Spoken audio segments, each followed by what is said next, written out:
Louisville, national champions, 1980.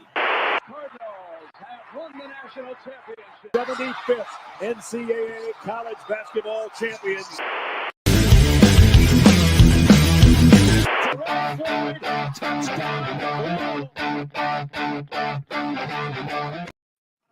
All right, everybody, welcome to another episode of the Third Banner Pod. This is episode number 62 of the show, and we're back at you on a Friday night here. Right now, you've just got myself, Ash, and Ty here.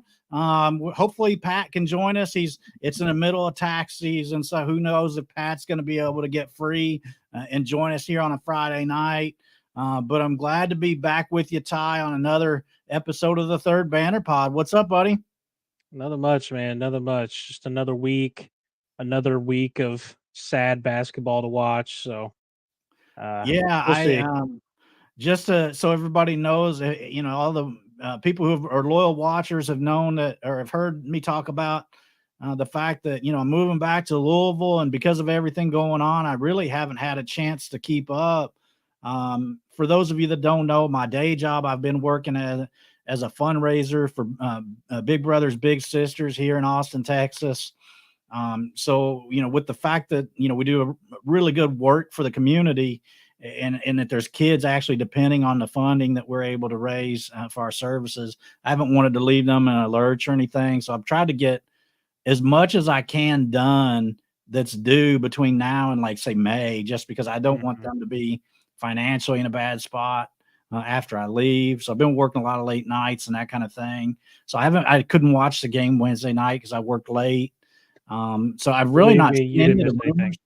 Well, I kind of figured that, playing Duke and everything, but Captain Hampton, so far, I really like Black's. I go to Black's barbecue quite a bit. But because of everything going on, I just haven't paid any attention to the rumors. I don't know what's been going on. Last week we played Are You Smarter Than Connor, or Are You Smarter than a fifth grader? I need you to treat me like I'm a fifth grader, though. Like, what's going on in Louisville? What's kind of been the scuttle lately, Ty? Well, the biggest news, I don't know if you saw it today. Did you see what happened at the 2nd Street Bridge? I did. I saw that on somebody posted it, and I went and checked it out on X or Twitter, whatever you want to call it these days. Yeah. But man, that sounds scary, or it looks scary. Well, thank God everything turned out okay, and everybody was safe. But man, that was some crazy shit. That the semi getting stuck on the 2nd Street Bridge. I know we were talking about it all day in the chat and stuff. It was pretty wild stuff. Did they say how it even happened? Like, I haven't seen. I'm sure there's probably more explanation now. I think they had like a presser afterwards. I didn't see how it happened. I just saw the clips. Like, holy shit, that's what did he wild. have to climb? Dude, they like got fire department out there, and they like suspended them and got the woman out of the truck and everything. Oh, there's a woman. Okay. Yeah. Man, wild. That is pretty wild. That was a pretty wild picture. And it was odd because last night I got in the rabbit hole of the Facebook group, the Louisville can opener, because I was thinking about that overpass by Eastern Parkway there by campus, and how the trucks are always getting stuck. Oh, yeah. And I actually made a post last night about how I couldn't wait to see the first truck get stuck when I get back into Louisville. And then you see that news on 2nd Street Bridge today. I'm like, well, maybe I shouldn't have been joking about trucks and accidents or anything. That was some wild shit. Varen Vid says that Cisco truck driver heard that KP was getting a third year. Yeah, it caused him to swerve off the road. It'll be year 2, wouldn't it? No, I'm joking. Yeah, year 2 in Kenny Payne logic, but yeah, that's Couch House. Thank you, appreciate it. Thank you for joining us again. I appreciate your loyal support. You've been here pretty much since day one. I haven't seen you in the Discord though in a long time. So, hey, Couch House, tonight we don't have anything to talk about, man. So if you want to, we're gonna like open it up here in a little bit, and we'll post the link and stuff. Couch House, if you want to come in and talk, man, feel free. Like, we have nothing planned tonight. There's no games, no trivia. We're just here to talk to you guys. So, whatever y'all want to talk about. You want to talk about football, basketball recruiting, coaches, whatever, 2nd Street Bridge, whatever you want to talk about, we're here for it. So I did check right before we went live. I went and checked to see what baseball did today because last week I was voicing some concerns with the start to the season, and here they've rattled off 5 wins in a row now, and in the last 5 games they've scored 85 runs. So Damn. the bats have come to life, and that's been good to see. So a little bit weaker competition, but we'll see how they perform the rest of the weekend against Youngstown. They should be able to take. Been the pitching though as of last few years? Like the Yeah, pitching hasn't the been up to pitching has par. been pretty tough. Those they dropped the first 4 games of the season, and the pitching was just brutal. Today we had shoot, I'm blanking on the name here. Sebastian Gongora. I forgot his name. He transferred in during the offseason, I believe. But he had 10 strikeouts today and just was pretty dominant on the mound. So Nice. really glad to see baseball kind of rebounding and maybe playing some weaker competition, help them to kind of right the ship a little bit. And we'll be able to see if they can continue that momentum here in the coming weeks because, when you get into ACC play, that's going to be very tough. And we need them to definitely keep that rolling and whatnot. But big Cardinal fan was what was the hot seat list? I'm not sure what the hot seat list is. Have you guys been following that? I know there's like a website that tracks who's on the hot seat and puts them in the rankings, but I haven't looked at it in a while. Varen Vids also asked about it. So that's a Trilly Donovan okay related thing. He put out his coaching hot seat list, and of course Kenny is on there with a few others. I can actually pull that up probably. We might be able to find that on X.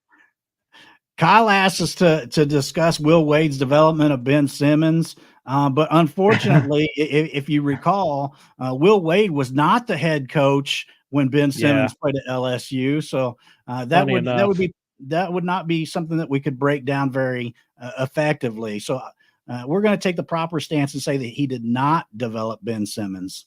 I don't want to be lazy, Kyle, and think that not look that up or do any research on that. I don't want to be lazy, so I would. Yeah, we try to be educated here on the third Bandit pod, so we definitely don't want to do that. Let me see if I can find this Trilly Donovan hot seat list. And then we got Varen Vid says that Woodson is ahead of Payne on the hot seat list. I have found that very interesting. All the Woodson talk lately. Obviously he tricked Kenny earlier in the year. So it's been kind of interesting to see him become on the hot seat.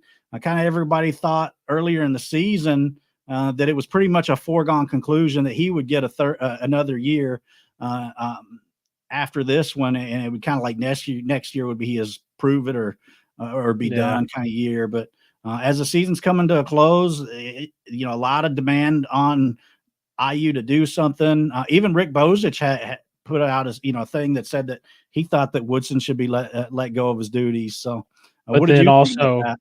But then also said that there's a path for a third year for Kenny. So Bozich was not cooking for sure, and there's more to the cooking joke there. But I actually have the link here, Ash, if you want to fix our stuff. Yeah, I'll get the overlay gone here, and we can pull that up. We'll take a look at what Trilly has to say here. Oh, we got it up. Yep.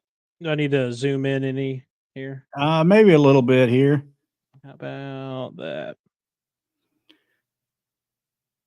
So and I've never looked at this before. So, is it in a specific order or is it just random order on the page? I think it's just random order, and this is from burnerball.com. This is an article that Trilly actually posted talking about the hot seats for the high major jobs, things like that. He's got the poll up here, obviously, because they're already open. He said Mike Woodson at IU is a late addition. Now, that would kind of throw everything in a loop for us when it comes to the coaching search, because I think we all assume we're going to be the top spot available this cycle. So if IU does open up, that'd be intriguing. That could hurt some things, because I consider IU on the same level as us. I do too. I do think that Indiana usually goes after a different type of coach. Probably. For instance, why am I doing this? Dusty May, I think that the type of the way just his personality kind of fits in IU. I know Yeah. like that's an easy answer just because of his history with the university. But even if he wasn't an alum, I would have said Dusty May's personality is kind of like the type of coach that I see at IU, Well, and if that funny makes sense, enough, or a Big Ten school in general. like you would think Dusty May makes the most sense at IU, but I think we've all kind of heard some rumors. Of course, we don't know how true it is, but that he might not even be at the top of their wish list. As you see here, Trilly talks about Kenny Payne and Louisville says the biggest job of the cycle this spring. Whoever gets this job will likely impact how the rest of the carousel turns. That's assuming IU doesn't come open. And That's a pretty assuming big statement, though. yeah, Respect for the assuming something program. like Kentucky, something doesn't happen at Kentucky. I don't think they're going to fire Cal, but maybe he ends up leaving. Who knows? So, assuming that nothing crazy happens, I would agree. We're probably going to be the biggest job on the cycle.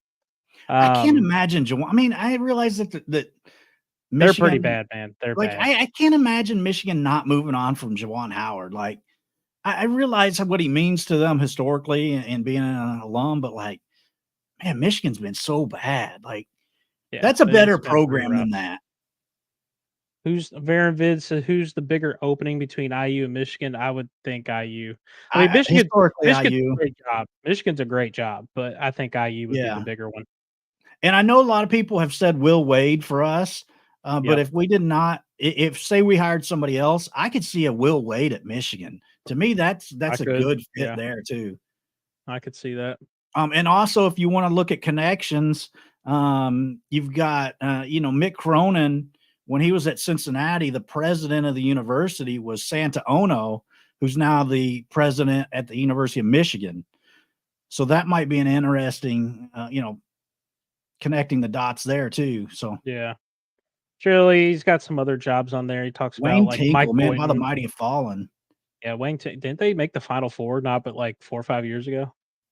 I don't remember, but man, he really built I'm that pretty sure they program. did. Like, Yeah. I mean, they were dog shit for like 25, 30 years, and then he got them to the tournament finally. Andy Enfield is a dude. They have really Yeah, USC these guys is have fallen really off. Mike underachieved. Hopkins, man, he was a hot name there for a while when He really was. his first few years at Washington. See, and that's why I always have kind of been an advocate for a coach like that to reset the clock.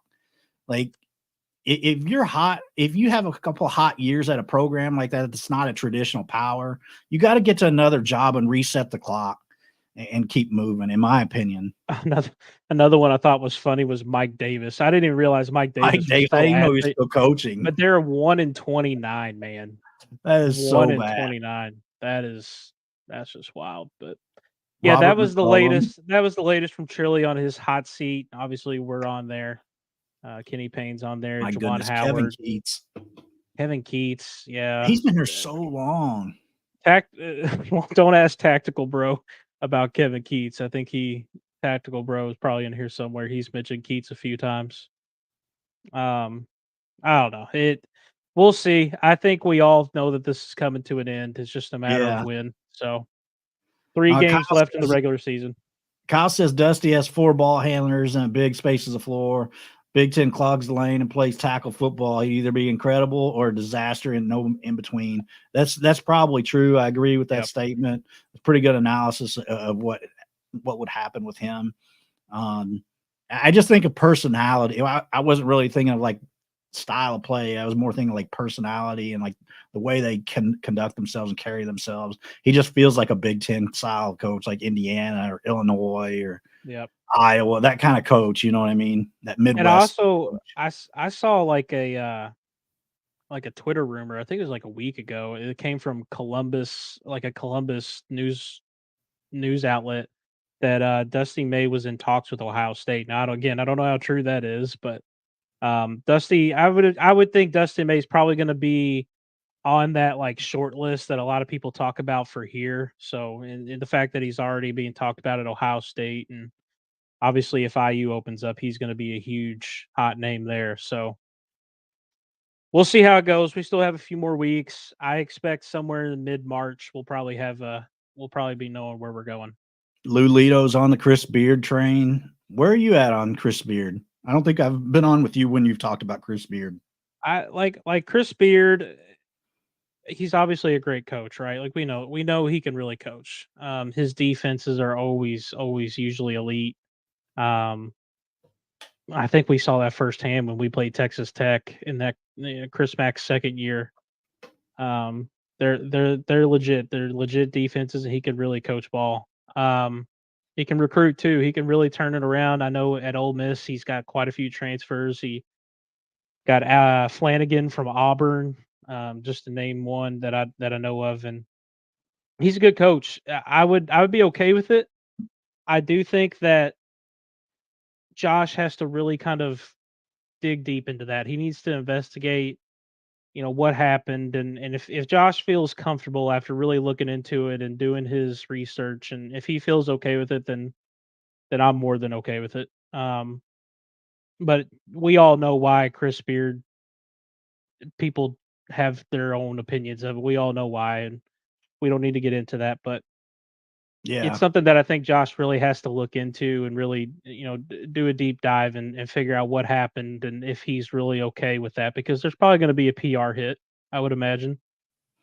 Yeah, I think So, it's a reasonable take. yeah, I agree that there'd be an initial PR uh, trouble there that you're going to have to manage your way through. yeah, for Um, sure. and then if he doesn't succeed, then you're going to really be in. It's Oh, yeah. basically you're putting your own career on the line if it doesn't work out. Um, but if it does work out, a lot of people are going to forget about that initial PR stuff. So I would imagine that he would work out. I mean, he's I would won too, but just you about never everywhere know.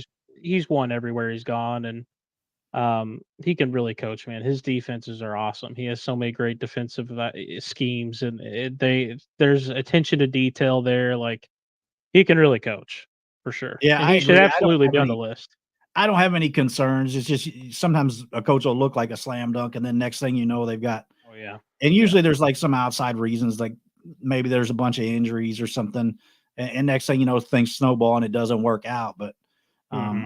I would anticipate that if Chris Beard was on the sidelines in Louisville, Kentucky, that it'd be a slam dunk hire. But Oh yeah. um, Couch House also brings up Mick Cronin. He doesn't personally want him, but he can see that things are going in that direction. What's your opinion on that? I've seen a lot of people talking in the Discord about Mick Cronin lately, but I haven't been able to follow up on some of the scuttle. What's your opinion, and what do you think is kind of the way it's trending with that? Well, f- and this is also coming from Trilly today. I don't want to like ruin Trilly's thing because Trilly has his own Discord and if you don't follow him or are in his Discord, it's worth it. It is. There's some good tidbits in there and info. And he said something how people seem to believe that there's a clause in his contract that will help lower or eliminate the buyout at UCLA. We've heard those rumors before. I'm not going to sit here and tell you that I know for a fact that he can get out of it or if it can get lowered. Um, but there's a lot of rumors to that. So if Yeah, I that wish that. I mean, Go if ahead. you can get out of that, right? Like, I think Mick would be on the short list for obvious reasons, like personal ties and to U of L. And I do think Mick is a good coach. I know some people have differing opinions on him. I think the other night I was in the Power 10 group talking with those guys, and they all have their different opinions on Mick. And I think Mick can coach. I think he can coach, and I think he'd be a good hire. I'm not sure he'd be number one on my list, but he would definitely be on there. Yeah, I like Mick too. Every personal interaction I had with Mick was always very, uh, something I never had any problems with him. I always Mhm. enjoyed working in the same department as him. I So never you had have any more of a issue. connection to Mick, don't you? You have like a personal level. Well, I mean, I worked in the same department that when he was at Cincinnati and I was at Cincinnati. We interacted quite a bit. And, I mean, nothing too in depth or deep. And I haven't talked to him since I worked there, so it's not like we've kept a personal relationship or anything. Hmm. But I always had a really strong opinion of him. I know he had a really fondness of memories of his time at Louisville, and he's one that's like his whole family is very basketball like. I want to say historians almost. Like they Yeah. really respect places with a lot of tradition. very few places could have pulled him away from Cincinnati, to be honest. But UCLA, it's like you're talking about John Wooden and that kind of thing. So I understand why he did it and went there. But I also can see why he might be thinking now, like, man, I miss home, because Cincinnati's his home. So Yeah. I could see where if there was a potential opportunity for him to get out and come back closer to home, that would be a strong draw for And from him. what I understand, you can like his kids live here, and I think like his family lives Yeah. in this general region. So I could Yeah, understand you're talking why about he would 80 want to come miles. back. Oh yeah, yeah. I mean, it's And so close. it'd be night And and day. I wish that I had pushed, because I actually reached out to a sports attorney in California that I know, and I'm not going to dox him or anything, but like I asked him about, because if you remember earlier in the season, we had a lot of questions about the performance bonuses in his contract. For instance, there was specific language that said if he were to win the Pac-12 championship, that he got X amount of dollars. And whenever that was coming up back in, I think November is when that was coming up, I actually reached out to him and asked his opinion on that. And his opinion was that wouldn't be strong enough right now for him to get out of that. Because what would have to happen is he'd have to win the Big Ten, and then the UCLA to basically refuse to pay that same performance bonus. And then he could find a way to get out of it, because basically the conference realignment basically made it impossible for him to collect on all of his Right. potential earnings, basically. But then, and we've heard other parts of the story that there might be other things that could trigger a way out for him. And I wish that I had, whenever I reached out then, I had been able to ask those questions. And I don't want to keep bugging somebody for personal Yeah. scoop, So, We'll see how serious that is. It's not the first time we've heard that. And we've talked about it before, like if he can really get out of that buyout or not. Can they lower it? We've heard yeah, those before, but last thing I'll say is I really do like Mick Cronin. I think he can coach. I actually am kind of drawn to the personality, the intensity. His players love playing for him because he's intense. I know some mhm, people get annoyed by that, but he has his players back at all times. I've listened to so many pressers, and I know earlier in the year, he had that press conference where he kinda, like, lit into his team, and people said, "Oh, he's throwing him under the bus." Well, we all love Rick Pitino, and Rick Pitino yeah, just did that, 2 weeks ago at St. John's, and look what's happened. They've looked great ever since. Like, there's levels to coaching, right? they know how And to getting light a people to fire. buy in. They know how to light a fire. They know how to motivate kids, and I think that's all he was going for. His players love him. He can recruit, and he can identify talent. Like, Jaime Jaquez was one of his first recruits at UCLA. He was the 100th rated player in the country. Many people probably would think that's not a UCLA caliber recruit. Well, he's now a first round pick, and he's one of the best players in the Miami Heat. Like, he can develop talent and He's identify always it. developed. Yeah, I will He's say got he's an eye always for been it. good at So, that. like I said, I don't think Mick's my number one choice, but I would be more than happy with him. I think he'd be good here. Mark brings up Carter Knox, saying Carter Knox announcing in 2 weeks. What a coincidence. That's the same time frame KP will be fired. I don't have any personal, inside info here. I don't know anything. I'm just going to tell you right now, I don't believe that we're even in the top 3 for Carter Knox. Now, I don't want everyone to clip it and be like, "Oh, look, he's wrong."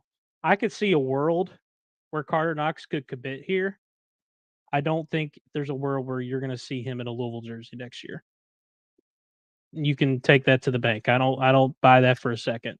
I think we're actually probably behind South Florida. Carter's family's from Tampa. His brother is in the starting lineup at South Florida. Um, and also, I know he dropped the G League Ignite option, but I think recently they just said that he can still stay at Overtime Elite. I don't see a world where we're even in the top 3. I can see something where he would maybe commit, but I don't see him playing here next year. I think it's just a whole part of Kenny's last ditch attempt at trying to save his job. So I don't have any inside info. I'm not giving you anything breaking news here. It's just my opinion. I don't think we're even in the top 3 realistically. I think he's going to go to South Florida or he'll stick with Overtime Elite. Well, and just to touch on what you just mentioned about, you're not trying to break any news. I mean, just to kind of go back to a year ago when we started this pod, kind of like the whole theme of it was basically we're just fans. Like what I always say when I bring this up is like our show, the Third Banner Pod, is the show that's for the fans by the fans. So like we're just one of everybody else trying to talk about the things that everybody else is talking about and try to convey that in an entertaining way. So just wanted to drop that real quick. We're not we're not journalists or anything, so we're not held to standards that media might be on the radio, where you need to do research on playing styles and things like that. So Yeah. just wanted to kind of quickly drop that. I'm just an idiot with a face cam and a mic. Yeah, So we're just having fun. We're like everybody we're else having here. fun So. talking with you guys. We're not anything special. And like I said, I don't have any personal inside info. I don't see any world where he plays at Louisville next year unless he's on the opposing team. That's just my opinion. But Well, and speaking of Carter Knox, one of the things that I saw mentioned over the weekend was the Bozich article about the recruits that were lined up and ready to commit. What was your kind of take on that, Ty? that was that was just like clown behavior out of Rick Bozich, and it's sad, right? Because Rick is one of the most respected, like Yeah, I loved well reading his tenured articles growing journalist. up. I've read a lot of Rick's work over the years. Before I like went into criminal justice and college and stuff, like I was going to go to college for journalism. I did it in high school and things like that. And a lot of like Eric Crawford and Rick Bozich, I love reading them and stuff and try to learn from them when I grew up. And to see that piece that he wrote was nothing more than just a biased attempt to like help his friend. There was no journalistic integrity in that because there's no reason that you could possibly give to try and explain or create a path for a year 3. There is none. There's none. Mm-mm. There's no path. Like, No, what are we this has been talking about here? historically bad. It's not, it's not like it's just been something bad and fans are annoyed. This has been historically bad. There's Yeah, no path, and it was pathetic how he wrote that to just help his friend and give him and then to say like, Woodson should be fired after 3 years. Like, come on, dude. that's so hypocritical, man. That's Come on, dude. It was pathetic, and I can't believe the CJ actually let him put that out. Like it was sad to see from someone that I like have a lot of respect for in the journalist, as a journalist and as a kid when I was just aspiring to be a journalist. Like, I don't know, that's just sad to see. yeah, it was just really crazy because like even if you had a couple of recruits that were lined up, you can't keep a coach just because of recruits. Like No, there's too much at stake. It's just you can't just keep any coach in football, basketball, anything. You can't keep a coach just because of recruits. That's no, historically been proven. It was just lazy to start suggesting that kind of thing. I mean, I well, think was it Card Game that put out the stat where like the University of Louisville men's basketball has had like 3 seasons of 20 or more losses, and Kenny's now had 2 of them. yeah, Like, yeah. And you bring up the whole like you can't keep a coach because recruits. It's not only that. Carter Knox is a good prospect. Like he's a good prospect, but he's not some elite like can't miss going to be a number 1 pick prospect. Like he's a good player and I would love to have Carter Knox. Don't get me wrong. I'm not even trying to like discredit the kid at all. I would love to have him and I don't know how to pronounce the other kid's name. I think it's Josan Sanon or Sanon. yeah, I'm not sure how you He's pronounce it, but that's exactly what it I've is. seen some I went and watched some clips on him. That kid can ball, man. He's a baller, but he's not elite enough to be like, I have to have a year 3 to have this kid because he can really turn. It's not one of those types of players. Like, no, the whole premise of a year 3 because of recruits is just stupid. It's stupid. And there's no other way to describe it. Yeah, and I'd love to, Ty, if you're ready for it, I'd love to start get some of the audience's feedback on the things that we've Yeah, touched let's do on. it. I'll go ahead and drop the Yeah, drop link. that. in the chat. And if anybody wants to come on and give their take on any of the topics we've talked about, or anything in general Cardinal related, right now, feel free to hop on here and we'll put you on, let you give your take. Hop in. If you're scared of the camera, you don't have to show your camera. You can just come in, basically call in audio, like you're on the phone, just do audio. So hop in here. We'll put you on. We'll let you talk for a minute and talk about what you want to say, and then we'll just remove you and we'll go on to the next one. But if you want to come in and talk about anything, checking out the chat. Mark says all of KP's buddies have ditched him. Some friends they are. Oh, okay, here we got our first caller of the night. Let me pull off the banners here. He looks familiar. Yeah, I think we might recognize this guy. Kyle, what's up? Look what at you that. got? It's Kyle. I just came on here to say I've never seen this show before. You guys really suck. Oh, that's what I thought. Thanks, man, I might as well just bag this whole thing. Bunch of jokers on here. You guys act like you know what you're talking lazy. about. What did you say? We're kind of lazy. What kind of pretend experts are you guys? Yeah. We're no experts. I said that earlier. What's going on, fellas? I finally got to jump on. I've been running around all day, but I was trying to listen as I was doing the dishes. Doing the dishes. We've been discussing obviously the Kenny year threes and coaching candidates and things of that nature. I've never heard that discussion before. What are you talking about? Oh, yeah. Why would you talk about coaching changes? Yeah. I mean, it's kind of a ridiculous topic. This is a tough time of year, though. Seriously. It's just like there is no point in talking about the product on the court. There's people that like to do that, and that's fine. It's really tough.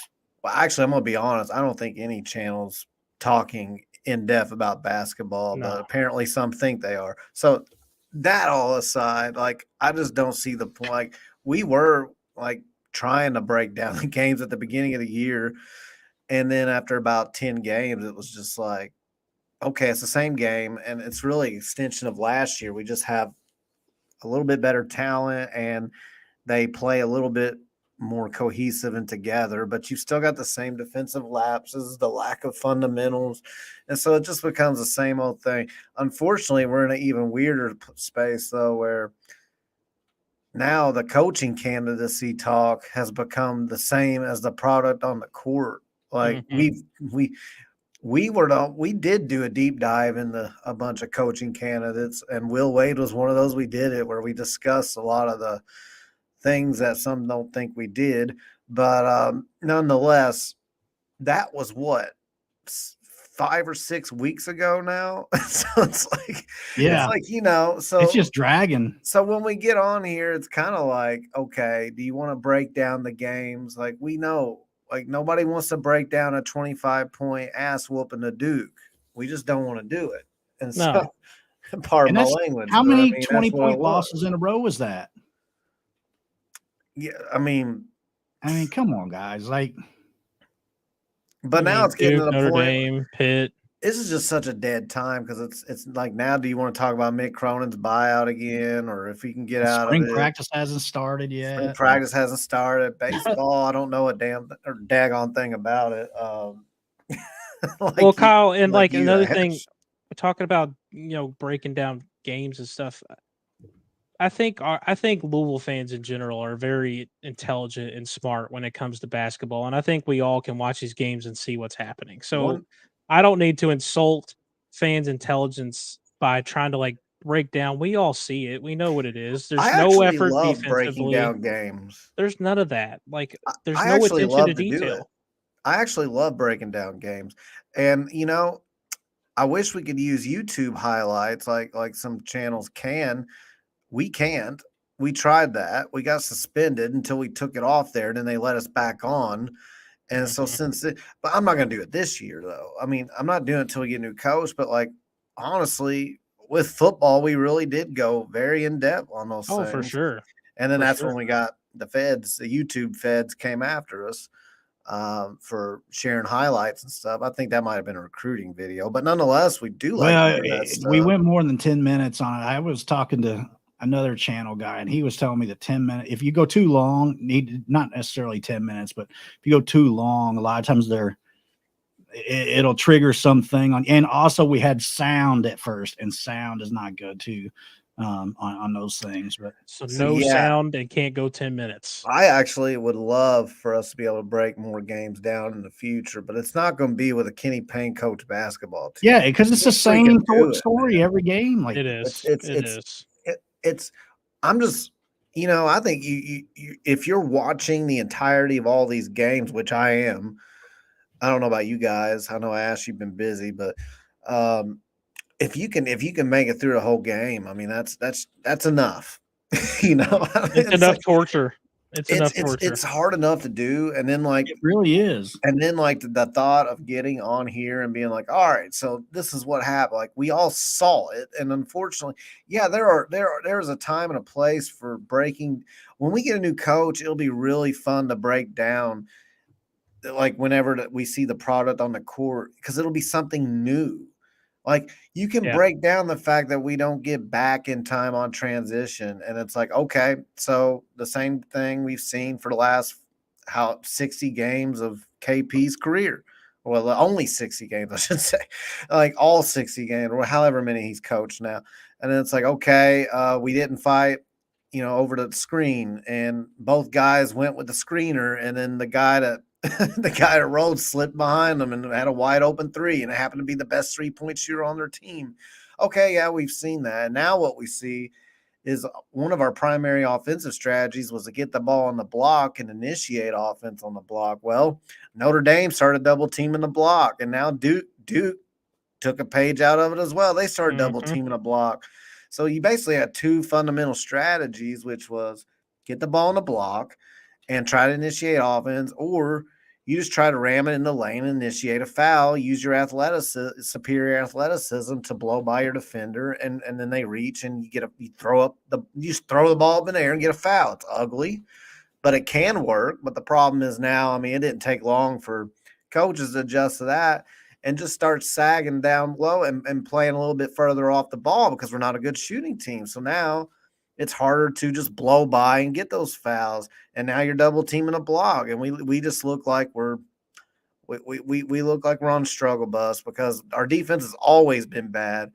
Our offense has had its moments because of those things I mentioned in particular, in my opinion.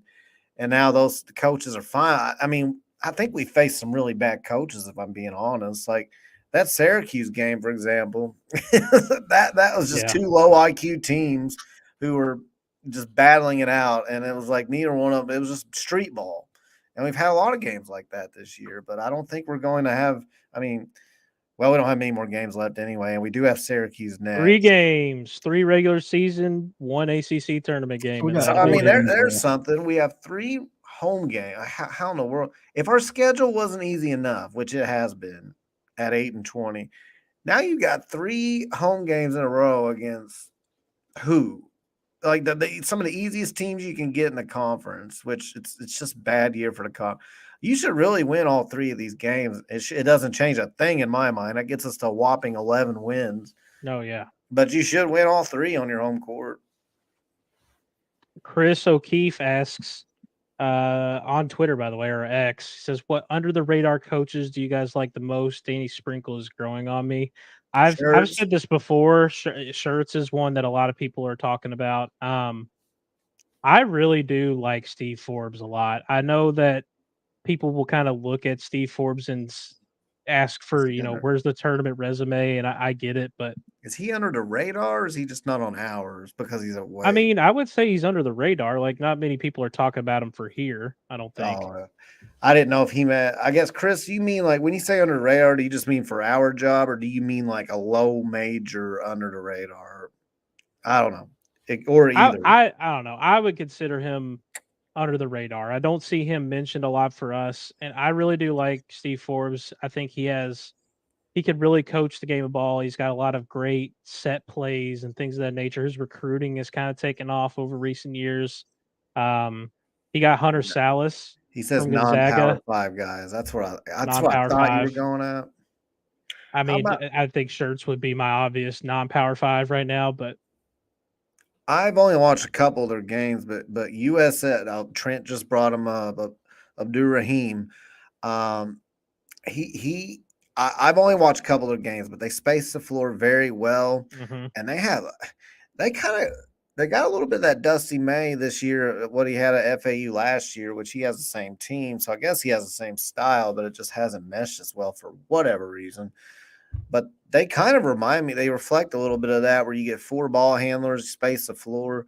They have a lot of impressive guys out there on offense who can just create spacing problems for the defense because you can't really just, in the 2 games I've watched, so low sample size, but they shot the ball lights out. Now, maybe those are outliers. I haven't looked at their numbers as far as shooting percentage for the year, anything like that. But, I mean, that's the thing. When you go low major, how many games have you really been watching? Like Will Wade, I've seen him play twice this year, and they are a defensive nightmare on that side of the ball. And they struggle a little bit at times on offense. But those are, again, 2 games. So I don't know. It's hard to know. Yeah, and if you're saying non-power 5, like Will Wade is probably the obvious to me, but is he really under the radar? Because like, I we all wouldn't know consider him Will under the Wade. radar. That's what I told I think Ty once, who's going to go. I was like, can't go with Will Wade. Yeah, and like I don't know, I try to pick somebody really off the grid whenever you get those kind of questions. And I said it once before here, but David Riley would kind of be my pick. Big Sky Coach of the Year last year. They won the conference regular season championship last year. They've already clinched it for this year. In the league last year, they were 16-2. This year, 13-3. So they're a program. He's only 35 years old, mind you. He's been a part of that program previously. This is his 3rd year as head coach, but he's been with that program since 2011. His uncle is actually Mike Riley, former NFL head coach. I think there's no way he's back at Eastern Washington next year. You should just leave that up there, Patrick Kelly. 499 subs, boys. Come on, man. Come on. Close. One more for the big 500. David's teams are well coached. They get up and down. They score a lot of points. They play good defense. I really like David as a coach. I see no way that he's back in Cheney next year. Now, probably he's somewhere on the West Coast getting an upgrade. I'm not even sure where it's going to be open, but probably not a good fit in Louisville, Kentucky. But that's my under the radar, like low major name that I want to throw out.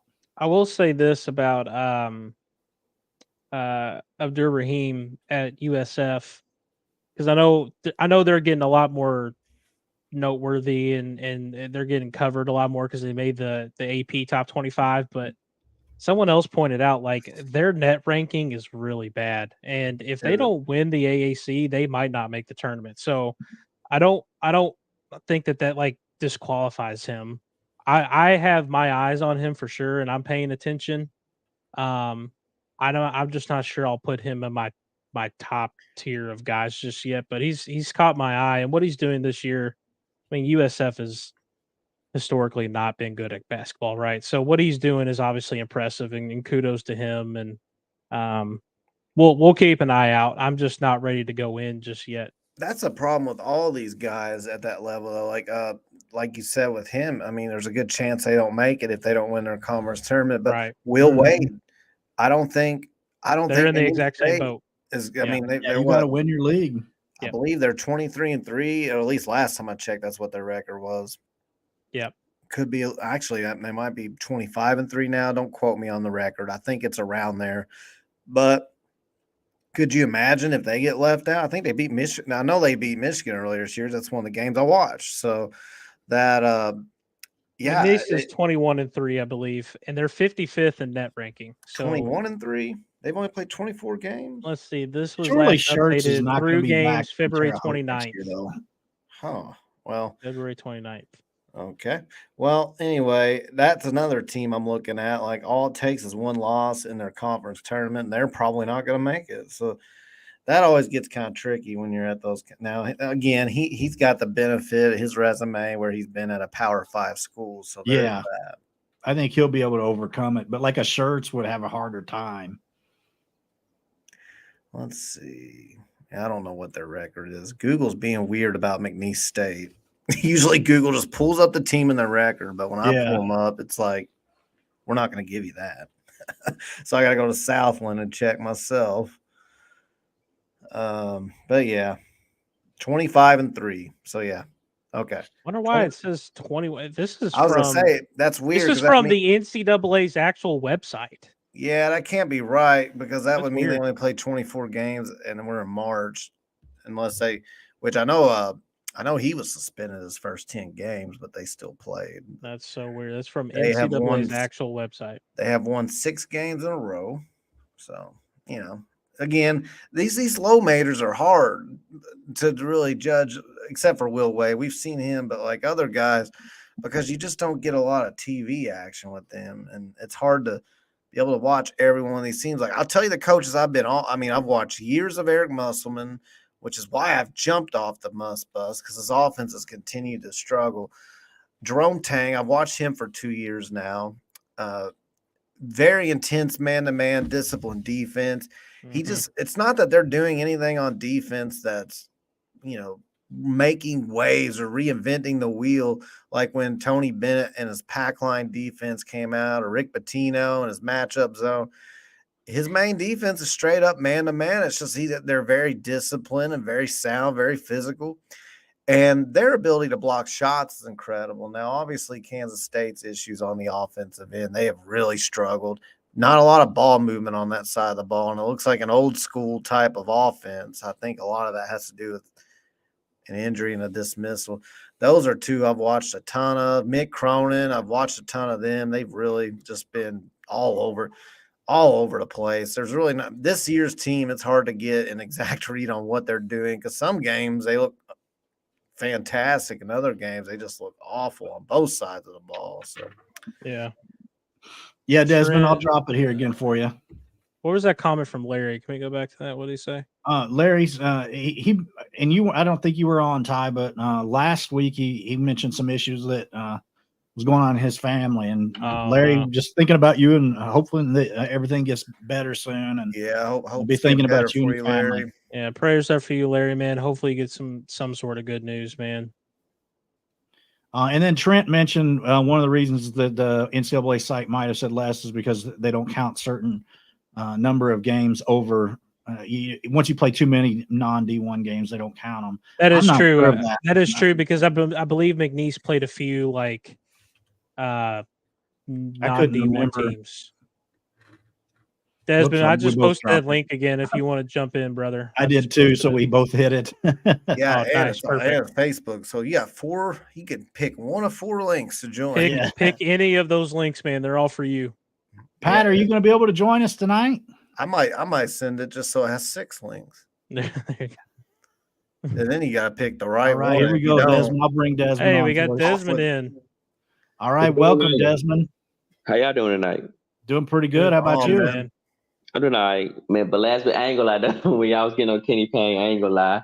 I was fuming, but I understand where y'all was coming from. And 20 losses is a lot. Yeah, it's just frustrating as a fan, man. Yeah. I know, but I will say this though. How can I put this? I get it. I get that, he's saying he's losing, so I understand that. But my thing is though, with some fans that I feel like is that he hasn't been producing, so which I understand that. My thing is that you ain't got to bash the man get after his character because he's losing games, which I understand he's losing, but he ain't really done nothing to hurt the university. To me, besides losing, he ain't done nothing like off the court. Well, that I know of that make you put Louisville in a bad light. He's just not winning games. So I got a question for you. Can you tell us what off the court things or personal things? I mean, just because I'd like to know, just because and I try to rewatch all of our episodes, but I mean, I know we did the top 20 mishaps list. I feel like they were all centered on some sort of recruiting or strategy on the court, or things he didn't do as far as maybe he could have done this and he went on a trip somewhere. So I guess that's my question is was there anything in particular that made you think we took a personal shot at him? No. I mean, okay. I say sure, because I really want to know. I want to keep an open mind. I don't want us to come off as I know the guys on here don't have any personal vendetta against him. Sure. No, this is like some of the fans I be seeing on I actually had to leave a Facebook group. Oh, okay. That's how bad it got. Yeah. they attacking somebody. I'm like, then I'd be like, the only concern about this though is it like people like Bush Beard and like people who fought, to have more diversity on as a coach. Mm-hmm. My thing is though, once Kenny Payne, whenever he gets relieved of his job, or like, would they try to, give another opportunity to a black coach? That's my worst fear. Like I said before, that's why. That's what I'm saying. Because if they don't, then like to say was again, black alumni be like, what if can we have another chance to have another black coach? I feel like with most universities might do is because I've seen it before, like Ron Cooper, you know what I'm saying? They might be leery because they want somebody that's more qualified or whatnot. I don't care if it's a white or black coach. I understand that, but with me being a black person, it was kind of good feeling seeing somebody get because when he first got hired, I didn't really think of it like that. But then as I as it went on, and then I actually thought about it, it was like it's kind of cool having a black coach at Louisville for the first time. For sure. And I just don't want that. I just don't want that to not to continue. That's my only problem with it. I be like, trust me, I get that he's losing and he hasn't performed to Louisville standards. But my thing is, I just want the fan base. If you treat him like that, you know what I'm saying. With the next coach, remember like I said, we're Louisville. We're top. We still have standards, so we're gonna have. But I can admit though, I did lower my standards with Kenny Payne because I guess he said, but getting about this, the people tend to forget. He told y'all it's going to take time, but we as a fan base have been spoiled with the winning that we can't forget. You know what I'm saying? It takes time, but then also too, it's not the same as it was like 10, 15 years ago, where it takes time. We want it now. Yeah. So I feel like in that way we kind of spoiled it. We want it now. Yeah, I'm with you, Des. I do. I guess for my first season, I mean, not to put a specific win-loss record on it, but I'll give you an example. Like what Notre Dame's going through right now with Shrewsbury, who's also a black coach, but that's just neither here nor there really. But I'm just saying, like when I watch them, obviously they have struggled all season for the most part. And at the very beginning, they really struggled. But I understand he also inherited most of these coaches, when they come somewhere like that, it's because the situation they're inheriting is not good. Now, Mike Bray was a good coach, but he stayed too long, and he finally realized it was time to go. And when he got there, he had to reinvent the wheel with bringing his type of motion out offense with the type of shooters he would like. He doesn't have them yet, but what I've seen out of them is you can tell they get it now. And I'm not just talking about the whooping we took on the court, but for the most part, they have really they've turned it around big time. And so I look at a team like that, and it's like they're in their first year. And I guess with us last year, if we started out a little slow, I mean, we started out really slow. We started out with a double-digit loss in exhibition team, and then we lost to 3 really, really bad teams on our home court by 1. So it started off really bad, but there was never a point last year where it was like it clicked. There was never a clicking moment where you could tell it was all coming together. And unfortunately, going into this year, we started slow again. Not as slow, but our schedule also wasn't as good either at the beginning of the year. And then you're starting to see an ACC play, even though the conference is down. Like we're still struggling. That's just my opinion. If we could have just seen some progress, man, like if I could point and say I can see on the court and say I see what he's doing, I see how it's coming together. But I don't know about you guys, if you guys have that same thought. Well, this is what I was going to say, Desmond. Thank you for sharing your perspective, and that's something that what you just said in your POV, like that gets lost a lot in this. Trying to understand how the black community here in Louisville feels about that, and like seeing Kenny get hired, like I appreciate you joining in, Desmond, and saying that. And I want you to know that I don't think that this is going to like change the future opportunities for other black coaches here. Like, I don't think it's going to alter that. Like, I can tell you right now, and I know you know this, Desmond, because you watch and you're one of our loyal listeners. I've been huge on Jerome Tang. I'm huge on Jerome Tang. I drive that bus, man. He's my number one right now. And I I know that for me personally, this isn't going to change anything. If I see a coach that I feel like is worthy of this position in this university, in this program, color of skin's not going to matter at all. And I know that's for me, and I know that's for everybody else here on the show, and majority of other U of L fans. And Jerome Tang is another example of that. But seriously, Desmond, thank you for coming in, man. Like, we appreciate it. Thank You're you. one of our best, and it means a lot to us, man. So thank you. I have one more question before I go. What's up? Question. I can't see Mick Cronin. What is it about you? Why do I keep saying Mick Cronin? I understand he was assistant here, but I can't see it. Like, I just can't. I think he can coach, man. He can coach for sure. I think the issue is Mick Cronin. I don't think he's a bad coach. I think he's having his worst year, obviously, but he made the tournament like 16 or 17 straight years until this. I think I don't have those exact numbers on me, so I might be misquoting, but I know it's been several tournaments in a row, and he does have a recent Final Four. He does have a couple recent Sweet 16s.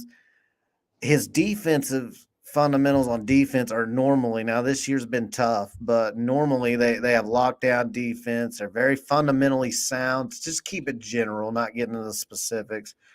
But yeah, I mean, the personality fit is tough, I think. I think he rubs a lot of people the wrong way.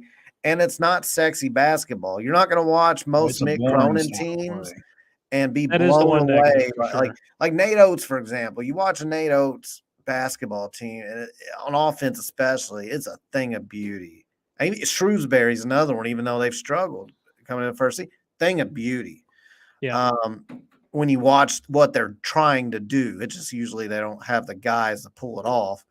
But it looks like a thing of beauty. But like Mick Cronin and Eric Musselman, even that's I call it mashed potatoes offense. You just smash them together and make it as ugly as it can be. I would just say, Desmond, like, go look into Mick a little bit more. Like, I just keep an open mind. Like I've said, and he's not my first choice. I don't think he's anybody's here first choice, but the man can coach. He really can recruit, and I think he would be successful at U of L. I really do. I don't think it would be a bad hire by any means. So looks like we got some. I think he's kind of like your high floor, low ceiling hire. Yeah, that's kind of how I would describe but that's not necessarily a bad thing either. It might be what we need in the moment. True beans. But I didn't want to. I just want to come out, say my piece. Get out my seriously. Thank you, Desmond. Appreciate we appreciate it, man. it. Always appreciate it. You're one of our loyal listeners, brother. So seriously, we appreciate it all. Thank you, man. No problem. Go Cards. Go Cards, Desmond. All right, now we'll bring Aeneas on. Aeneas, how are you doing tonight? I'm doing fine. How about yourself? How about yourself? Doing good. What do you got for us tonight? Well, first off, I want to say I really enjoy watching you guys' show. I know I look a little young myself. I'm only 20 years old, so I'm only 20. Right.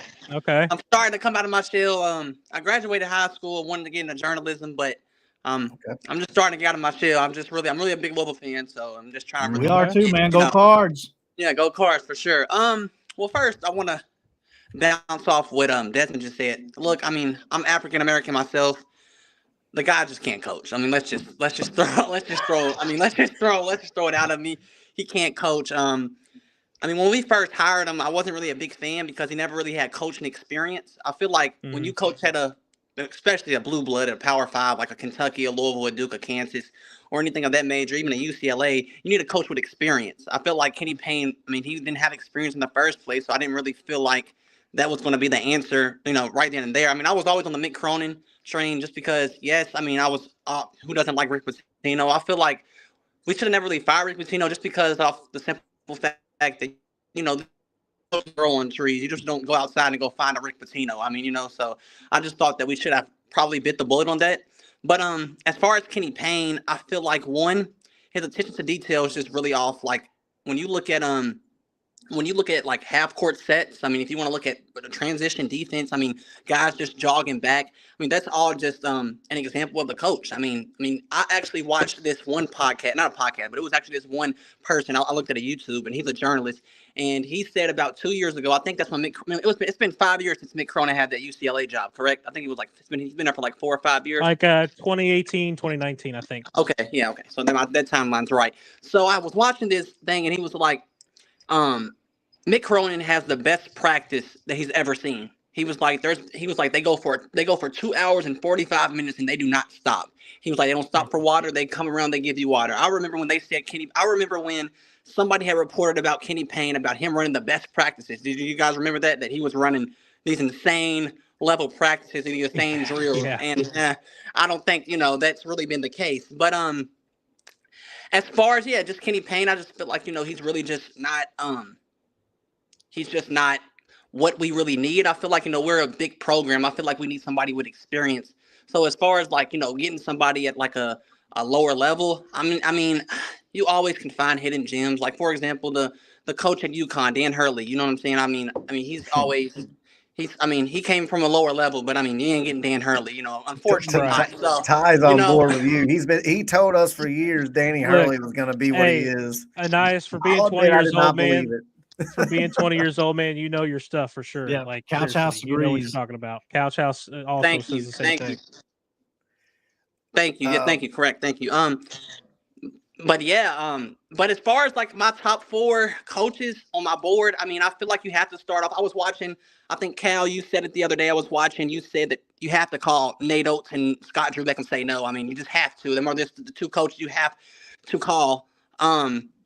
If you can't get those guys, I really do. You did sell me on Will Wade the other day. You did sell me on him. I really do like what he did at LSU. And you did make a great point. You said that there was a COVID year. I mean, COVID, you throw that out the window. I mean, you can't really blame somebody for, a COVID year that, you had no control over. You can't do that, So I feel like Will Wade would do good here. I like what he did at McNeese. I like what he has done at McNeese State. I feel like Louisville, he will recruit here. And the stuff that he got in trouble for, let's be honest, you're not getting in trouble for it anymore. So it's not like it will really be a big issue.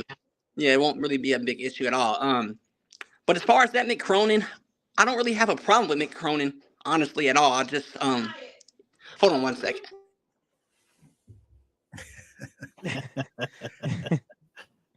got some important stuff, man. He's on a show. Hey, Anais knows. Sorry, stuff, that's my mom. Awesome. I still live with my mom at the moment. Hey, so. Mom. Hey, Mom. Anais is on the Third Banner Pod right now. He's spitting truth on here. But as far as Mick Cronin, I'm sorry about that. But as far as Mick Cronin, I think Mick Cronin would be a good coach. I mean, we always talk about defense. We won't have to worry about Mick Cronin when it comes to defense. I mean, you see what he does. If you like you said, I think he's ranked 35 right now nationally in defense. He's always consistently had a great defensive team. So he's always had good defenses. Yeah, he's always had a good defense. Offensively, it's a little mugged up, like you said. I mean, when you look at a Nate Oates, or when you look at I know this is really an exciting name. I actually said this is Ty Spawn the other day. But Thad Matta, I know he's not really doing good at Butler, but if you look what he's done previously at like Ohio State, when he's had Mike Conley and Evan Turner and Jared Sullinger and D'Angelo Russell, I mean, he develops talent, but he also has a really fun style play. But I know really people's not really sold on Thad Matta, but I do feel like, we'll get a good coach. I feel like we just have to hang in there. These 2 weeks are going to feel like 2 years, but we will get a good coach, and I feel like, we will be fine. So I just want Real quick, D'Angelo Russell. Now, it's my understanding he was on a Power 10 podcast tonight. Is that correct? Say that one more time. No, I was asking the guys, like anybody. Because you mentioned D'Angelo. Wasn't he on the Power 10 podcast tonight? Yeah, he stopped in there tonight for a little bit, for Did sure. He? Okay, yeah. I just wanted to shout that out to the Power 10 guys. I go in there a lot. They're doing a good thing. And they had D'Angelo. I just wanted to segue into that because you mentioned them. And I haven't gotten a chance to watch yet because we all came on here and I was busy. But that's pretty cool, man. Anyway. So let me ask you one more thing. And I know you guys have some more people waiting in. Yeah, for sure. If you had a gut feeling on who the next head coach would be, who would you say? Oh, man. If you had to say one I can't do that. I wish I could, man. I know one dude who, well, and I say no, like I talked to one guy who I think really does probably have an idea what's going on. And he literally told me, don't ask me a single question about head coaching candidates because I won't even tell my parents what's going on. Like he said, nobody's going to know. He said, if you hear anything, take it with a grain of salt. And I mean, obviously on the agency side, you're going to hear names thrown out there. It was said that Will Wade's agent actually reached out and Yes, talked to I actually Louisville heard the that other on day. James Strebel's show. I did. I heard that Ty Spalding Mhm. said that. Yeah, that's correct. Yeah, he did Yeah. say that. Yeah, Josh Hurd, he's keeping it close to the vest. I mean, yes, that's one thing I would say Okay. the difference between him Yeah. and Vince Tyra. Vince Tyra was very chatty. Josh Hurd, he does not really. Yeah, he's not For letting sure. really nothing Which go. is But good. It drives us nuts on shows like yeah, this, it but does. I get it. It's the Like better way to be. yes, for sure, Hey, for sure. Well, you guys have a great night. Hey, you as man, we well, Go appreciate ahead. man. you You as coming well. Well, on. Hey, thanks for calling in. That was a great call. That was a thanks for coming 5-star in, call. man. Thanks. Seriously, that was No awesome. problem. I'll be back for sure. For sure, All man. right, see you, Absolutely. man. Thank you. Thanks for Welcome. Absolutely. listening. How All about right, that? now- That was awesome. That was a great call. And then next up, we got Trent coming on. Now, Trent, what's up, remember, buddy? this is Hey, a what's show up, guys? this is a family show, Trent. Oh yeah, I no think problem. I think Well, this is I a don't think different it's his trend. wedding night anymore. No, No, this yeah, is a I've different noticed. I've trend. been Oh, on. this is a different Trent. Yeah, I'm so- sorry. Different Trent. You're not My the bad. same I Trent. was gonna point that out. Like, I'm not active on the Discord, but I found your pods just on YouTube. Well, first off, by let me the algorithm. apologize because you're not the Trent I thought you were. There's another Yeah. Trent, and he got on here one night, and I It had to was his delete the wedding whole night. episode. Oh, And so I saw Trent, and I assumed it was Trent J. It's Trent L. So I Yeah. apologize. Go ahead, man. no, you're all good. But I just kind of had a few thoughts, I guess, on looking at the coaching search. I think that the two avenues that we're kind of looking at, I think more than likely we're going to get a coach that is probably underachieving. I mean, Mick Cronin's had his struggles this year. Jerome Tang's fallen off from his first year. Musselman kind of swung and missed on all his transfer portals guys this year. I mean, of those three, Cronin I'm the least worried about. And then I would say probably Musselman would be second, just because, I would think that he would hit in the transfer portal again. And then Tang, just the lack of a sample size does worry me a little bit with the drop off. Mm-hmm. Yeah. But, if we weren't to go like one of the quote unquote underachieving guys, we would be looking at, I would say, probably somebody that would be in the NCAA tournament. And I guess at some point, the longer that they stay in the tournament, and I saw a commenter talk about it earlier, in a way it could hurt us next season, in terms of that transfer portal opening so soon after we'd be out of the ACC tournament. Yeah, It does kind of worry me that we'd be in limbo for a little bit. Trent, I'm with you there, man. It's a weird thing where you don't want to coach flame out early and then bring them here, but at the same time, I guess my middle ground, a perfect ground, would be like you make the Sweet 16 and you lose that game because that shows you at least got the second weekend. But yeah, if you can make a Final Four, I mean, yeah, we're still gonna. Don't get me wrong. Like if a coach makes a Final Four and wants to come to Louisville, and it's a coach that's been pretty established, and you're like, okay, this is like a really. You still take them and you build on that momentum. But as a fan base who is hungry to actually start to have some success again, that is a worry. It's still worth it in the end if you can get a big time. I don't think there's a grand slam hire out there, but if you can get a 3-run homer. Even if you have to wait a little bit, you and it goes into late March, early April. That's just what you got to do and hope for the best.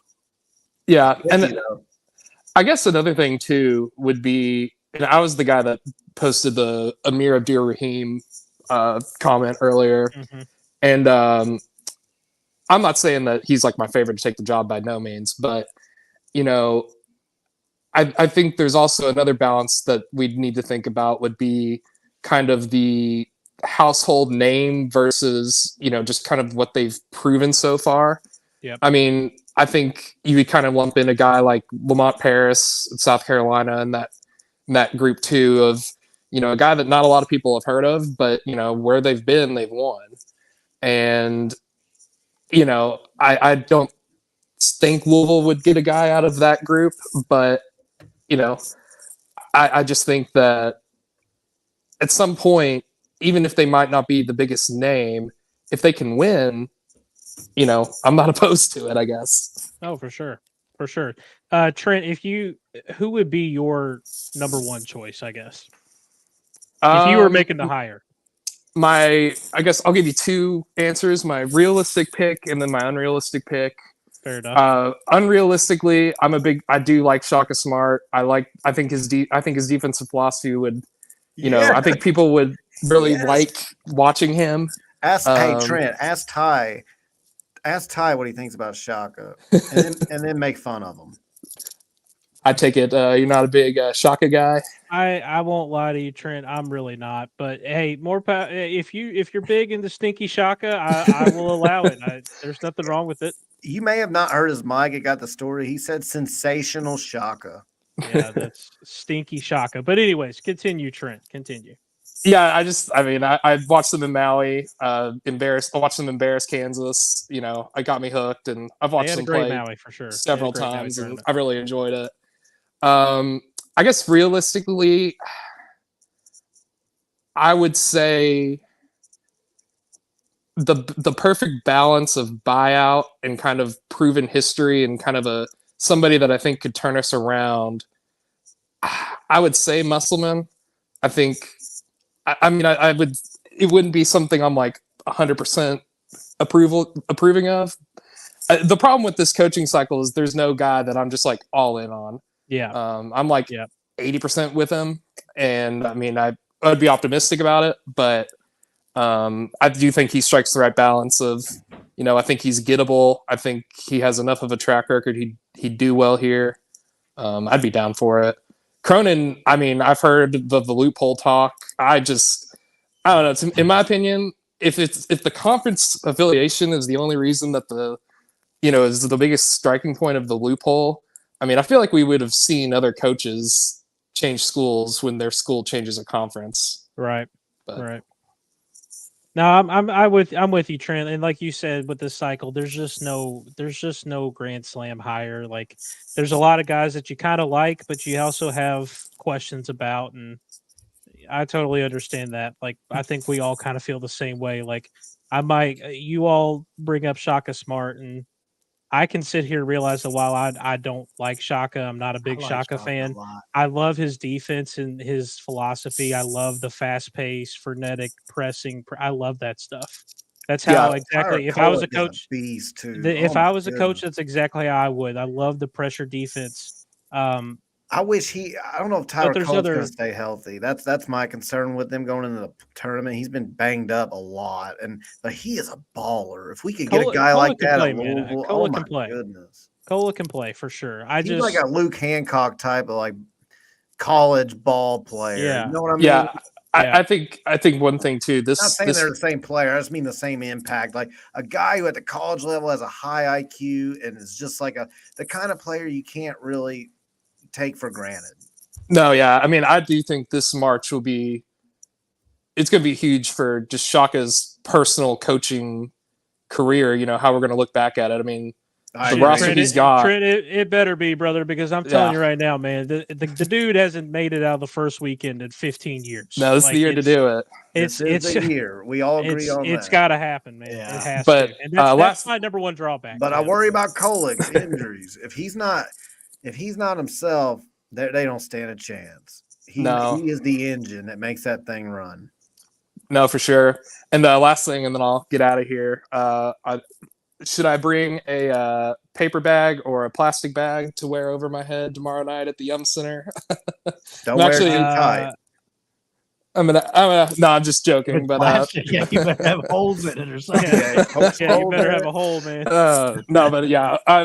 It'd actually be my first visit to the Yum Center since the Clemson game last year. I'm going with a couple friends. I had some plans fall apart, and we were like, well, we'll still be in town, so might as well. Trent, you actually bring up a point that's got me really thinking. And I mentioned earlier that moving back to Louisville, my wife has never been to the Yum Center, and it's like, when do I don't want to bring her back for an atmosphere where we have next like year, 300 people. Next year for sure. It's like next year when me and Ty are sitting in the front row watching sensational Shaka's havoc defense. Actually, take that back. I did go to the Elite Eight game at the Yum Center last year, which was a great time. Oh, but nice. the last Louisville game I went to was the Clemson game. Well, hey, Trent, more power to you, brother. Salute to you for going to sit through tomorrow. Cheer loud, Thoughts man. and I know you prayers. will. Thoughts and prayers. Thoughts T's and P's. T's and P's. Hey, but seriously, thank you for coming on tonight, man. Yeah, We appreciate appreciate you. it. Yeah, thanks, And, guys. go Cards and go cheer us on big tomorrow, okay? All right, see you guys. Thanks. Thanks, man. Thanks for being on. Good. Hey, we got some good calls tonight, man. How about that? Yeah, How about man?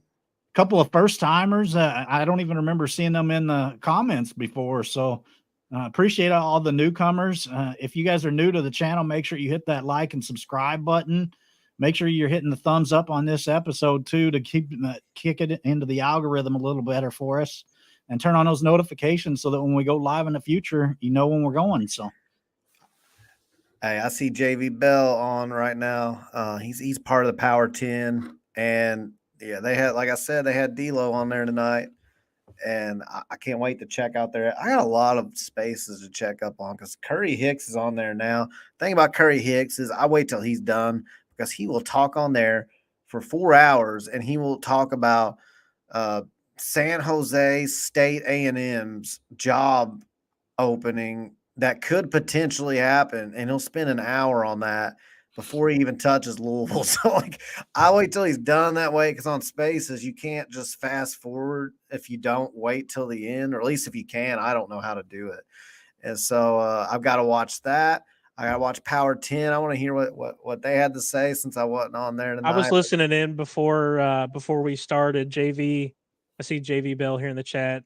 Says appreciate you, Ty, for jumping in tonight. Hey, thank you for having me, guys. Seriously, and hopefully, we'll keep the lines open, and maybe one day we'll have a little crossover event between the Third Banner Pod and the Power 10, because y'all are doing some good stuff. Y'all are doing good stuff, and we all wish y'all the best, and y'all continue to grow. So Yeah, y'all are doing good stuff out there.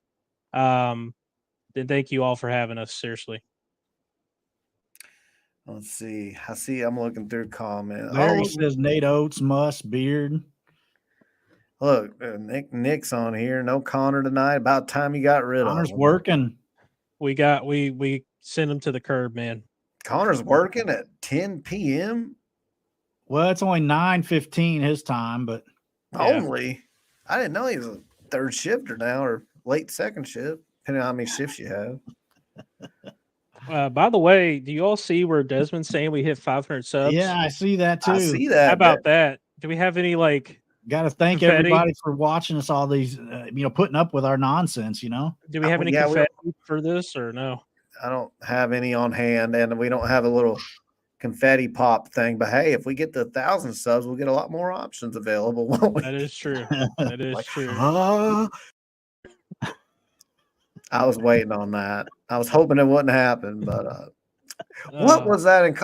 Wasn't that after a Was that after a football game or a basketball game? That had to have been, dude. Look at your face and what you were saying. It was after a game. I just don't remember which one. Yeah, I don't remember. It was during a post-game show. What? Was it after the Pitt game when we lost? No, no, because we were so down bad that night after that. No, yeah, I was pissed. I think the perfect celebration for getting 500 is this, though. Fuck you, K. Always a good reason to say that. Always, for sure. Man, I don't know how many days. I have to look. We should get Pat Desk Slam as one of our clips too from the Wheel of Fortune night. I want a show where everybody in the chat has to take a shot every time Pat bangs his fist on the God, we'd be drunk in 10 minutes. That's exactly the point. And I've been 10 years sober, so I just have to watch you drunk. 274 days until we beat Kentucky and Lex. Facts. Did y'all talk about the bridge thing already? We did. We with the started bridge off thing, with actually. And yeah, because I saw somebody commenting about it, and I'm like, man, that was thankfully everybody's okay, because now we can make the memes about that being the Louisville basketball program. True. I mean, I would have it's unfathomable what I would have been a nerd. I don't know, like sometimes when I'm like in a real high pressure situation, I'll just sit there, like if there's nothing else to do, and I'll just like close my eyes and be like, there's nothing I can do right now. Will Shuck stay healthy is Desmond's question. But I think that's what you've been asking, Kyle. Will Shuck stay? Yeah, that's man. The $1 million Okay. question. So Desmond says he pairs the two thoughts together that I have. Will Shuck stay healthy, and we better beat UK? Well, here's the thing, and I've said it on here before. We have not beat UK. We've only beat UK one time in the 21st century with a quarterback that did not go on to play in the NFL, and it was the Kyle Bolin game where we came back. And I really think the reason why we won was because he played so well. They had no game plan for him. They prepared very well for Reggie Bonifon. And when he got injured and Bolin came in, or maybe he just got benched, the whole complexion of that game changed. And then likewise, Bolin passed the torch the next year because he threw 3 interceptions against UK in the first quarter. We got down 21-0. Lamar comes in. They had no game plan for him. And that was the birth of the real Lamar, where like he just took off from that. Like he had played in games before, but that was the moment, that first UK game. Then he had the Texas A&M bowl game, and then he won 2 out of 3 against them. But every time we play UK and we have a subpar quarterback, we lose. And everybody says it's all about the offensive and defensive lines, and that's true. But no, Chris Collins. We can't. We gotta. Tyler Shuck's got to be the real deal, and if he doesn't play against UK, it's got to be somebody stepping up to be that guy behind him. I am most excited for spring ball and like getting a real glimpse into who's going to win QB2 out of that group of like Brady Allen and Pierce and Bailey and even Deuce. Really, like I don't want to put too much expectations on Deuce, but like I fully expect him to be competing. I wish he could have got here in the spring. That would have been awesome. That would have been huge too. I mean, I really think he could have been. I mean, maybe still. I don't want to doubt. It's not that I'm doubting him. There's just not a lot of time to adjust to college ball. I think he could have moved up to third string potentially. Well, I'll say third string. You just don't want to put unfair expectations on a kid. Maybe even second string if everything went well and the stars aligned. But now that he didn't get that spring, I know at one time he was hoping to enroll early. He'll be here in the fall, though, and I think Deuce is going to be the guy. I think agree. in the future could be as soon as next season. Now, that's not a slide at Pierce. I get anytime I mention that, I get a bunch of guys. What about Pierce is the guy, like declaring it? Well, if Pierce is a guy and he ends up being a guy, great. I have no qualms. I just want whoever the guy is going into next year to be the guy. And, hopefully Tyler Shuck this year stays healthy and is the guy. And then we can kind of start building our roster with multi-year quarterbacks. Because, I mean, we can't really make a living off of drafting off of getting 25-year-old quarterbacks in the portal. So at some point, you've got to develop the guys you have. I'm pretty confident that we have it. CMD asks, where to go? My mouth jumped on me. A new coach. What are you hoping for in March Madness? Like, I don't think we're going to March Madness. Like, that's got to be a troll. A new coach, man. A new coach. CMD's been here a while, though. I don't think. Yeah, I don't think he's trolling. I don't know. Well, he's probably just joking around with it. I don't think he's like we get a couple UK comments sometimes. I can tell they don't hide it very well. I haven't seen our North Carolina guys in a while. He was in here last time. He asked us. Was he here Wednesday? Yeah, he asked us about taking. He said, "What do you guys think of? Why is our coach's name? Like, I'm having a total brain. Hubert Davis. That's Hubert Davis. Yeah, they're like, what do you think about Hubert Davis as the next Louisville coach? So I guess he's probably not a fan of. It'd be like us with Satterfield and Cincinnati. He likes to just throw little troll bars in there. I saw our Ohio guy was in here earlier. Yeah, I did too. I meant to shout out to the Ohio podcast. Larry says he'd pick Nate Oates if he had a choice today. Oh, why do I keep hitting the wrong thing? Desmond, if you need a moderator, I can help. We eventually will probably have to have moderation of the channel, but because we're not quite there yet, but one day we probably will for sure. Yeah, I don't think we're quite that big time yet, but hey, I don't know about you guys, but I didn't think when I look, you hear 500 subs, you don't think a whole lot of it when you think of like big YouTube streaming channels. Mm-hmm. But when we first started this, less than a year ago, I might add, we're coming up on a year. I don't count our little pilot episodes where we didn't even share them with anybody. We just did them to see how we did together. But the first stream we did was after the first game of the regular season. I titled it, I remember it was called A Painful, spelled pain, Payne, a painful end to basketball season. And we gave our thoughts. And, but I remember thinking then, looking at the other platforms of established channels, and thinking, man, there's really good channels who are good at editing. They have guys on all the time, guests. They don't even have 500 yet, or they have right around 500. And so this must be just a tough market. And so I thought we'd probably have around 350 to 375 right now. I did. I don't know about you guys. So 500, I mean, not good. We appreciate all of you. We seriously, everybody that listens, like we see you all, we appreciate you all.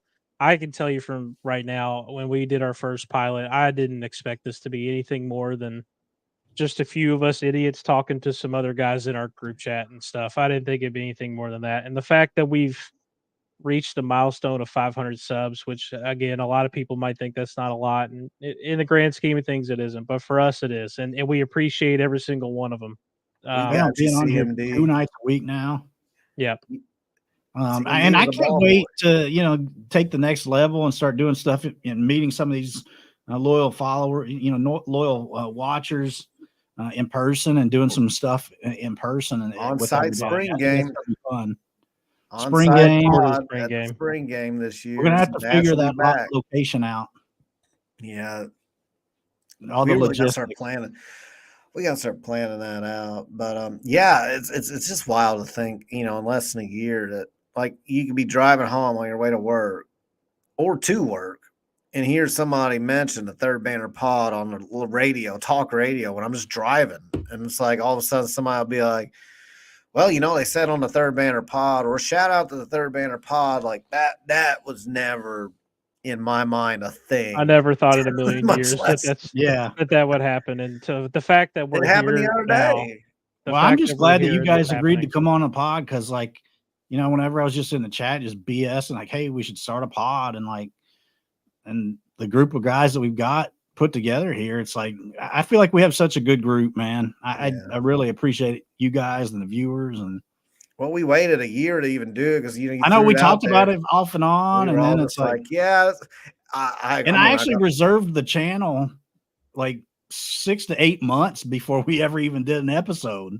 Yeah, it was one of those weird things too, where like I just kind of thought it sounded cool, but that we would never actually do it. I'm not gonna lie to you, I never thought we'd actually do it.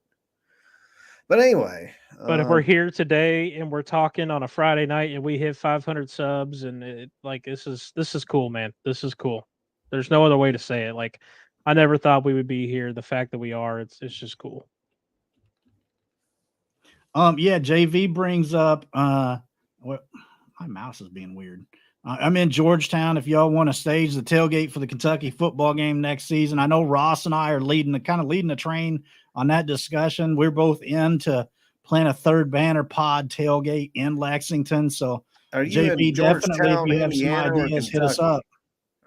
I'm assuming you're Georgetown, Kentucky. Well, that's what I was assuming by that too. So JV's Kentucky, because he was talking about like district basketball and stuff. So say you and Ty are next door neighbors if you're Georgetown. Not quite. I'm on the other. I took that to mean Georgetown, Kentucky, since he's talking about the UK game. I figure, but we're Hoosiers. Me and Ty. We're on what they call the wrong side or whatever. But I don't know about that. I thought it was called the sunny side.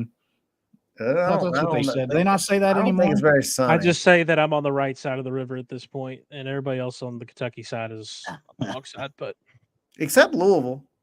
I got to figure that out where I'm going to live. We'd like to just pull Louisville into Indiana, and then they can have the rest of Kentucky. But that's a whole different everything conversation. Else. Whole different conversation. So, so let's see if y'all want to stage a tailgate. Yeah, JV, we power. That's what I was just talking about. Yeah. Oh my God, I don't think Lexington could handle the Power 10 and the Third Banner Pod Well, yeah, me and Ross. Oh yeah, Could you you weren't on imagine? with us. Ross and I are We're leading the charge on this. We're going to we're have getting a third kicked banner out. pod. We're getting kicked out before the show even Yeah, starts. I'd be a little worried about that. I'm not gonna lie, man. I love y'all gonna Power do 10 guys, but all of us together in Kentucky cheering for Louisville together. Oh God. Somebody going to jail. Yeah, we're gonna be in the Lexington the Lexington jail for sure. That's all right. All right, guys. You guys ready to wrap it up tonight, or you guys? What do you think? Well, Hey, what I a think good never show. mind. I was gonna make a joke. I'm not gonna do it about wrapping up. No, Okay. it is the weekend and it's late. Okay, you're done. You're done. You're done. No, I was just gonna say thank you to everybody who tuned in tonight. Like, this was awesome. This was a fun night. Me and the guys have kind of talked about like these Friday night shows. We're gonna come on a lot of nights, and there's just gonna be nothing to talk about. And me and Ash even looked at each other about 15 minutes before this started, like, what the hell are we going to talk about? And the fact that we're an hour and 30 minutes in, had all those callers come in, and not Credit to the Anais, viewers. We are the Desmond, Seinfeld of podcasts on Friday nights. We just a whole lot of Trent. nothing. Like, thank you guys seriously for coming in and talking and listening to us babble and talk about nothing. So thank you all seriously. Like and subscribe if you haven't already. Ring the, hit the notifications. It's not going to mess up your algorithm or anything like that on YouTube. Just, give us a like, give us a follow, subscribe. And All if that good there's stuff. something you guys want to hear or some creative ideas, we're all about the creativity, believe it or not. We've had some creative shows. Let us know. And Another thing I was going to say, like, follow us on Twitter, DM us, like, let us know what you think. If you have suggestions on and things like Facebook. that. Facebook, any of that. So, let us know. We're going to have more trivia and stuff in the next few weeks. We wanted to skip it this week. We'll probably maybe do one next week when we get some more guys in. Yeah, appreciate y'all we'll calling in. There. So, Desmond mentioned Aeneas. Desmond, obviously. Yes. Aeneas, Trent. Yeah. Appreciate you guys calling. And did I miss anybody? I didn't miss anybody, did I? I don't think you did. Okay. Just didn't want anybody to feel left out. All right. All right, guys. Any last words, Kyle? Nah, man. Just we are all. I get it, guys. We're talking about the same things. Mm-hmm. We get it. There's nothing else to talk about. So just bear with us, and we'll just try to make it fun at least. And then we'll eventually, when the real coaching search gets underway, and when spring practice gets underway, we'll really start to break some things down. Ty, did you have any other final words for tonight? No, that's it. Let's just wait till the coaching search happens, and when a hire happens, we're gonna have some awesome content and stuff, and we're gonna have some new fun things to talk about. Right now, it's just the same boring shit, guys. We'll get through it. We'll get through it together, and there'll be more cool stuff to talk about. So thank you all for tuning in tonight. Go Cards, go Krogering. Go Cards. Baseball finished the series off and sweep Youngstown State. Go Cards.